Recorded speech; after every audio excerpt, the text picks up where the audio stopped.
Patan Unjha road પર આવેલી Dharpur medical કોલેજમાં ગઈકાલ રાત્રે એક વિદ્યાર્થી અચાનક બેભાન થયા બાદ મૃત્યુ પામ્યો હતો. ત્યારે આ ઘટનાની જાણ થતાં જ પોલીસ કોલેજમાં દોડી આવી હતી, જે બાદ યુવકના મૃતદેહને પીએમ અર્થે ખસેડાયો હતો. તો બીજી તરફ એવી પણ ચર્ચા છે કે કોલેજના સિનિયર વિદ્યાર્થીઓ દ્વારા રેગિંગ કરાતા આ યુવકનું મોત નીપજ્યું હતું.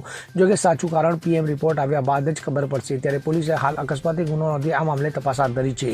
તો મૃતક અનિલ મેથાણીયા મૂળ સુરેન્દ્રનગર જિલ્લાના ધાંગધ્રા તાલુકાના જેસડા ગામનો વતની અને 1 મહિના પહેલા જ ધાનપુર મેડિકલ કોલેજમાં આવ્યો હોવાનું સામે આવ્યું છે. ત્યારે આ ઘટનામાં રેગિંગ પહેલાની ચેટ પણ સામે આવી છે. વોટ્સએપ ગ્રુપમાં થયેલ ચેટમાં વિદ્યાર્થીઓને શહેર અને વિસ્તાર પ્રમાણે બોલાવીને રેગિંગ કરવાની શંકા દર્શાવાઈ રહી છે, જેમાં વિદ્યાર્થીઓ પાસે ગ્રુપમાં કરાયેલ મેસેજ ડિલીટ કરવામાં આવ્યા છે અને અન્ય વિદ્યાર્થીઓ પણ રેગિંગનો ભોગ બન્યાની શંકા ઊભી થઈ છે. જોકે સાચી હકીકત તો પીએમ રિપોર્ટ આવ્યા બાદ જ જાણી શકાશે.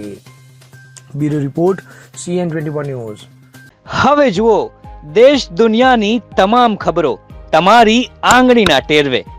ઉઠાવો મોબાઈલ અને ગૂગલ પ્લે સ્ટોર પરથી ડાઉનલોડ કરો અમારી CN24 ન્યૂઝ મોબાઈલ એપ.